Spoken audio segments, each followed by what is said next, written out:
Welcome to Coaching in Session, where limits end and growth begins. Hosted by Michael Rearden. This is your space to challenge the ordinary, Unlock your potential, and step boldly into your next chapter. Your mindset journey continues. I know this past month we've been talking quite a bit about relationships because of February, Valentine's Day, and it's just the right mindset to have, especially when you're going into the spring starting soon. When we look at a relationship, sometimes in the beginning we get those butterflies, everything is really nice. It seems very easy because everything is just meant to be. But then somewhere along the line, maybe you have some more challenges. Maybe the schedules are not aligning like they used to. Maybe you decided to say your I do's and now you have a family and there's a lot more obligations that are happening all of a sudden. In that situation, things might have been easy and then they got more challenging and more difficult. But in life, it's not always that order. Sometimes we get the hard first and then we get the easy. I know there's some relationships that they start off and you want the relationship to work for I don't know what reason. But it's like, we need to go to therapy. We need to go see a counselor. We need to go make this work. And in my head, I'm thinking, why do you have to make something work that should just work? But in life, it's not always that mindset. Because sometimes you fight for things and sometimes things are just there because they were meant to be there. Relationships are going to be one of those few things that can be either or. They could be hard in the beginning, they could be easy at the end, or they could be hard throughout, or they can be easy and hard over what the majority of relationships are. But the idea of hard until it's easy is a concept or a mindset that I want people to be well aware of, that is not only about relationships, because as we are ending February, we're going into mindsets, we're going into a new year, or we're stepping more into the year. And this idea of it's going to be hard, but then maybe at one point it's going to be easy. I remember when I was learning how to play guitar for the first time. One of the things I did was at my community college I was going to, I took a beginner guitar class. And it was funny because I had tuned the guitar upside down, meaning string 1 was string 6. And it was going in ascending or descending order, however you want to look at the guitar. And so I had the guitar flipped upside down. And I remember going to the teacher. I said, okay, I have my guitar. And then he plays it and he immediately knew what was wrong. He goes, you have your guitar tuned upside down. And I said, okay, it would be perfect if I was a left-handed guitar player, but I wasn't. And all the strings, of course, were going to be different. So either way, I had to learn how to play guitar. I had to learn what was right, what was wrong. And in the beginning, when you're learning how to play guitar, it's not as beautiful as it might seem in the movies where you learn a beautiful song and you sing to a girl and you magically whisper away. Because one of the reasons why I wanted to learn how to play guitar was an outlet, number one, but then number two, to get girls. I was thinking, oh yeah, guitars are cool and they can get some girls, and they did. Me playing guitar got me girls. But that's beyond the point because I had to go through the hard part. The hard part was the pain of learning how to play guitar. It's not as nice as playing piano. Of course, piano, you have to maybe get like a little bit of like stiffness in your arms and your wrist, and you have to learn how to read music. And sure, right? It's challenging. I'm not saying it's not. But for guitar, especially like playing on a string instrument, you're on these steel wound strings. It hurts after a while. So when you're compressing those strings onto the frets, and eventually it feels like your hand has a bunch of needles in it. And it hurts. Like when you touch it, it's very sensitive. But at some point, it becomes easy. You develop calluses, or maybe you just develop maybe a numbness to the pain.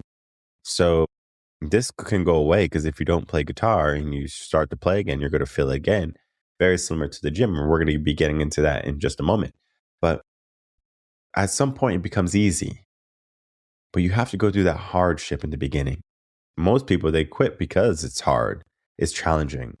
My fingers don't move this way, it's not sounding good, my hands hurt, my strumming is wrong. There's so many things that has to happen for you to play guitar quite well. It's the same thing true for piano. For piano, you're playing with your left hand and then you add in your right hand and then you put it together. So you take one part, and then all of a sudden now you're doing it at the same time. Your brain is just saying, okay, like muscle memory, let's figure this out. But for guitar, I mean, I guess you could do some slap guitar and you could just stay with the frets. You literally have this hand on autopilot or your strumming hand, and then you have the other hand going where it needs to go to make the proper chords or the proper sounds or to get the proper notes. And as much as I say, like the guitar is a puzzle, which it is, not everyone can see it in the beginning. It's hard until it's easy. My same beginner guitar teacher, I took him for 2 courses. I took him for 101 guitar and 102 guitar. And I remember when I went in for 102 guitar, I was light years ahead of all of the classmates that were in 101. And it wasn't because I was some prodigy or because I was talented. It was because I decided that I'm going to embrace this hard. And I literally treated it like a 9-to-5 job. I would play from anywhere between 4 and 8 hours a day. And I remember sometimes I even woke up and the first thing I did was I grabbed my guitar and I started strumming and started playing. Eventually it got to the point where it became effortless. And it wasn't that I wasn't challenging myself. It's just that I can see how far I have come from where I was. And then I went into school to study jazz guitar. And I opened up a whole new world. It was like, whoa, I thought I knew how to play, but it was just beginning.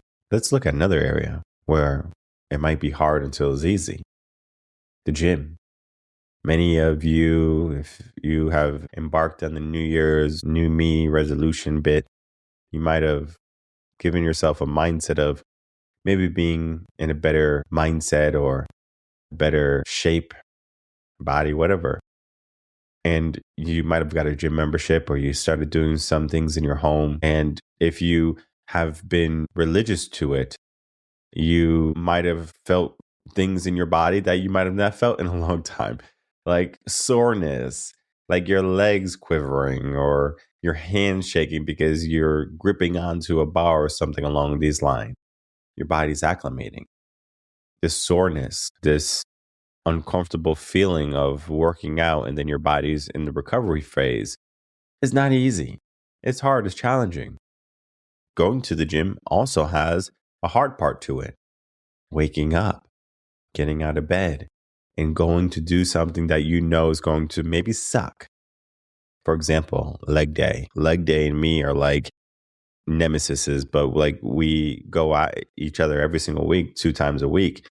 And as much as I could say when I was younger, even when I was in my mid-30s, like legs were always the bane of what I had to do. It's like, I got to do legs.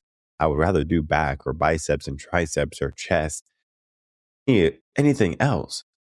I was just giving myself this negativity for legs. Now, when I changed up my workout for legs and I started to do more deadlifts, barbell squats, leg presses, things that I hated before, I started to enjoy it. It wasn't because I got better at it. I mean, like, me being in the guitar, I felt good because I got better at it. And even though my numbers were going up, everything was going good and things were going in alignment, there was no negativity about leg day because I did something to my workouts, which I can recommend, but then I don't recommend at the same time, depending on your goals, was I mixed workouts together that I typically want to mix. For example, in my old school of leg day, chest day, back day, biceps and triceps day, right? So we have days where it's like we're focusing on these muscle groups because when we're focusing on these muscle groups, it's going to be less strain on like another muscle group. For example, you don't want to work out chest and shoulders or something like that, or maybe shoulders and back or something. So all of this is to be said that if we know that things are going to be hard in the beginning, like going to the gym or starting a business, eventually we become so proficient that it is this easy for us to just do these things. It's like, whoa, it's like, why all of a sudden is this easy, right? Do I do something different? Do I start to challenge myself more? And all of these things are good thoughts to have in your mind.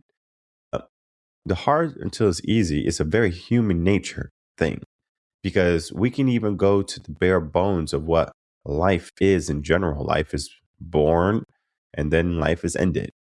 In the beginning of life, when we are coming out of, pregnancy or being born, that moment is not easy. If you think about it, for the mother, for the father, it is maybe like, whoa, a roller coaster of emotions and feelings and pain that happens. It's hard, right? And then the baby comes out, and then you're like, okay, cool. It's better than what it was, right? So you're healing. The process becomes easier. Now the kids are growing up and they hit the terrible twos and terrible threes. And you're like, whoa, like this is challenging. Like this is hard being a parent, right? They need to be fed. They need to be taken care of. Like, whoa, like this is a lot of work. I always tell my wife this, she is always like, oh, I can't wait till the kids grow up and they're able to do things by themselves. And I go, don't wish that. I said, don't wish for it because there's a lot of parents who are seeing that for their children. Now they're going out 16, 17, 18, going out with friends. They don't need mom and dad anymore. And they desire that hard again because the only thing they have to do is make sure that their kids are eating well and are associated with the right friend groups, hopefully, and are doing well in school to a degree. And everything else is on autopilot. They know how to take care of themselves, hopefully, to take a shower, body hygiene. Hopefully, they know how to do some level of cooking, whether it be just making a sandwich or warming up food that you have prepared for them. All of these things might seem mundane, but it makes your life easier when you don't have to worry about something. For example, my son, he's 3 right now, right? And he'll come to me, Dad, I'm hungry, right? I say, okay, well, what do you want? And he's like, food. I go, okay, what type of food? And he'll say strawberries. And I'm like thinking, okay, great. I'll give you some fruit. What type of food do you want? Do you want like macaroni? Do you want like some chicken breast or something? Do you want broccoli? Like I'll like make a joke with him. He doesn't eat vegetables. He just disdains vegetables. Eventually he's like, oh, I want this. So he still gets his fruit, of course, because he is a fruit eater. And then I give him real food where he's like eating something that's going to be substantial, that's going to sustain him. And I know one day he's not going to come to me and say, Dad, I'm hungry. I don't go to my dad saying I'm hungry.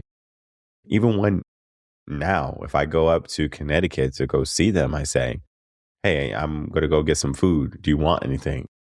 The roles have changed.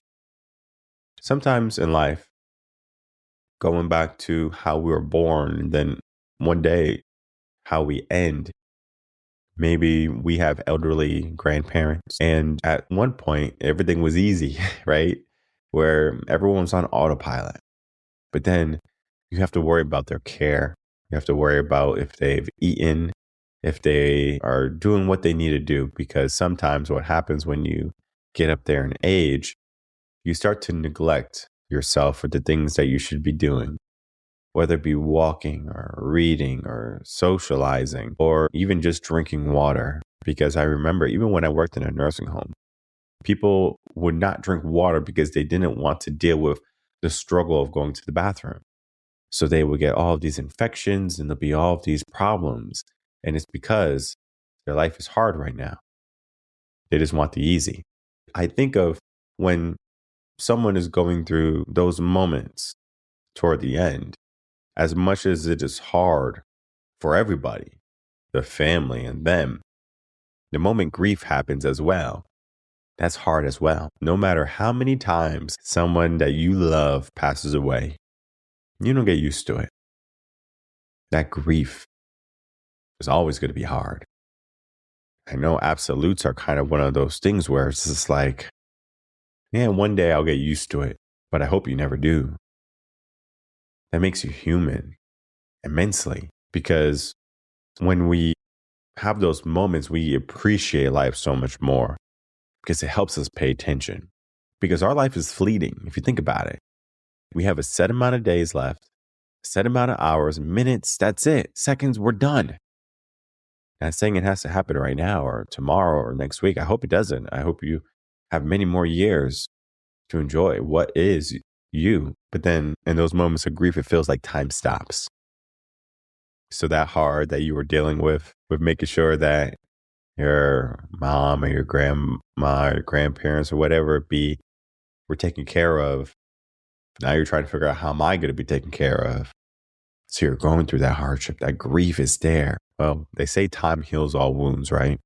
I'm sure it does. It just becomes easier. It becomes easier. This can happen in many different aspects of all the things I've said. From learning how to play an instrument, it becomes easier. The more time progresses and the more you're diligent to it. Going to the gym. In the beginning, you're going to be sore. You're going to be tired. You're going to be fatigued. You're going to have a lot of doubts, or you're going to have a lot of self-talk that is stopping you or trying to stop you from continuing going on into your fitness journey. I can't tell you how many clients around the 6-month mark, they want to give up. It is not that they want to give up on me. It's they want to give up on themselves. And how hard do you think that is for me to say, don't give up on yourself? Because they're the person in charge. I can't control somebody. I can't change anybody. I can encourage. I can instill good, strong mindsets. We have done the discipline work. It's just at some point, they can say, I'm done. I give up. I remember, I forgot who it was, and they had fallen down and they had not been able to get up. It might have been, I remember. It was one of my former girlfriends in when I was a teacher, and we went on a hike. And my hikes are, again, I was an avid hiker. Me and my dog, we were pros, and we would go up these steep inclines, and it was not easy. It was hard. It was tough. It was challenging. And even though I was in shape, I always dreaded it, but I always looked forward to it. Meaning, all right, here's the hard part. Here we go. Let's do this. And I have that 15 minutes of suck climbing this mountain. And I'm like, this sucks. But then I remember this girl, she wanted to come with me. And I said, are you sure you want to go hiking with me? She was like, yeah, sure. It'll be fun, right? Nature. So she comes hiking, and then we get maybe halfway or almost to the top, right? Maybe 60% of the way. She literally plops down on the floor. She goes, just leave me. I can't make it. I can't do it. And it's so funny because I'm still walking. I'm like, listen, my dog is all the way up there. She wants to hike and she's ready. So let's go. Right. And then she's like, no, I can't do it. She just literally sat on the floor. So I had to walk back down after I went and got my dog, because she was already up damn near the top of the mountain. And I was like, come on, we have to go back and get her. So we went back and got her and gave her some water and some stuff. And then eventually I was like, we're almost there. Let's get there. And then everything else is going to be easy, because the climb is the hard part. And eventually we got there, right? She got to the top and she was like, oh my God, dear Lord. And then she had a very easy trip downhill, because it was just going downhill. It wasn't any more climbing up any slopes or hills or mountains. It was literally just walking down on the path. She, again, left that moment, or left that day of hiking as, whoa, that was so tough, but it was so fulfilling, because at some point she wanted to give up. At some point she wanted to succumb to the hardness, basically, of the challenge of the hike. But then she said, there was that nice part when we were going downhill. I started to pay attention more. I started to pay attention to the breezes, to the birds and the trees, to the other people who were hiking as well, to all the sticks that have fallen from the trees. And so now our focus has become different when things were easier. Sometimes people, they look back and they want the hard again. They say, I want the challenge again. because they have become calloused to that hard. And in life, there are things that we want to be hard for and just things that we don't want to be hard for. For example, emotions. As much as I want you to be a macho guy or macho woman, there are going to be times when it's okay to allow yourself to be human, right? This right here is a different mindset to the world that we're living in today. I get it. But to be human, I mean, dogs will teach you how to love more than you can teach yourself with any book, because they are going to teach you how to live in the moment. They're going to teach you how to pay attention. I remember even with my dog, Jesus, like there's so many things in life. And I want you to also think about things that have been hard in your life and then things that have been easy. When you get a dog, especially from a puppy age, you have to get used to them being a puppy, them needing you, trying to pee in the house and poop in the house and feed them and train them. I mean, there's a lot that goes on with good dog ownership, not just having a dog and throwing them in a cage or in a backyard. I'm not talking about that. I'm talking about being deliberate in being a dog owner. For my dog, I've trained her for the first 9 months of her life every single day, 30 minutes to an hour. And I did it sometimes after school when I was a teacher. So I would go to school, then I'll come home and she got training. On the weekends, it was like a lot more training. It was hours of training. It wasn't just 30 minutes or whatever, but she got training for 9 months straight. And by 9 months, even though she was a puppy, she was well trained for a dog that age. Because I can go to the pound and get a 1-year-old dog and maybe have skipped the puppy phase, right? But then that dog would have been chewing everything in the house. It would have been jumping on people. It wouldn't know how to sit. It wouldn't know how to do all of these things that I wanted the dog to do. It was easier to train the dog when they were a puppy, right? When they were young. They're saying you can't teach an old dog new tricks. And what happens in life is sometimes things become more challenging as you age, whether it be your fitness or your mindset.